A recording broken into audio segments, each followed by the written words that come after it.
keutamaan orang-orang yang menjalankan sholat tahajud, supaya teman-teman pada semangat, dan kita pun yang ngomong ini juga semangat dalam menjalankan sholat tahajud. Jadi sebenarnya apa yang kita omongin ini nasihat untuk diri kita sendiri sebetulnya. Nah, Masya Allah ya, apakah keutamaan-keutamaan tahajud? Yang pertama, ternyata sholat tahajud adalah sifat orang bertakwa dan calon penghuni syurga.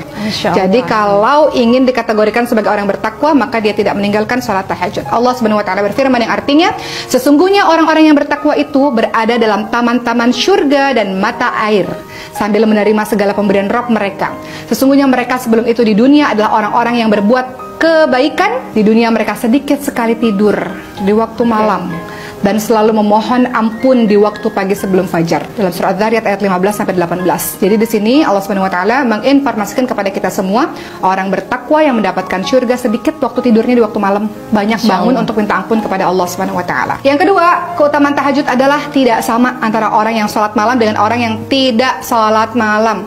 Allah Subhanahu wa Ta'ala berfirman yang artinya, adakah sama orang-orang yang mengetahui dengan orang-orang yang tidak mengetahui?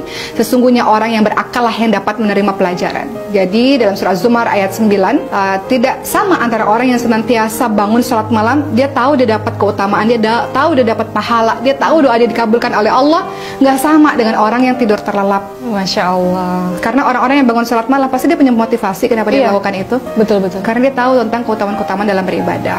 Ketiga, keutamaan dari sholat tahajud adalah sebaik-baik sunnah. Seperti yang kita ketahui bahwa sebaik-baik puasa adalah puasa di bulan suci Ramadan. Kemudian sebaik-baik sholat setelah sholat wajib adalah sholat malam.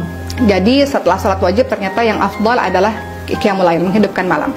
Dan keempat, ternyata keutamaan dari sholat tahajud adalah kebiasaan orang-orang yang salih. Jadi teman-teman, kalau indikatornya gampang ya, kalau kita lihat ada orang-orang yang salih mengademkan hati, ternyata salah satu indikatornya mereka tidak meninggalkan sholat malam. Kemudian keutamaan sholat tahajud yang kelima adalah sebaik-baik orang adalah orang yang melaksanakan sholat tahajud, sebagaimana Rasulullah SAW bersabda, sebaik-baik orang adalah Abdullah. Maksudnya di sini adalah Ibnu Umar, seandainya ia mau melaksanakan sholat malam.